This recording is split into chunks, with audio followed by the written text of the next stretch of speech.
kids, today I'm going to teach you how to disassemble your Roomba. Way out. Plate off here. This off. This guy out. This guy out. Take out this motor right here. This.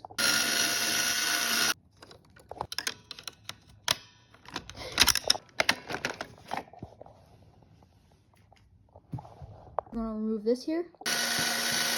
You're probably going to want to take this out. And then, okay. I'm also going to take these guys out.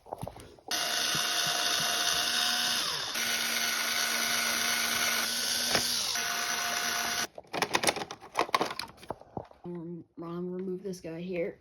I feel I'm not going to go much further as this is already by itself a lot. But yeah, so time to reassemble.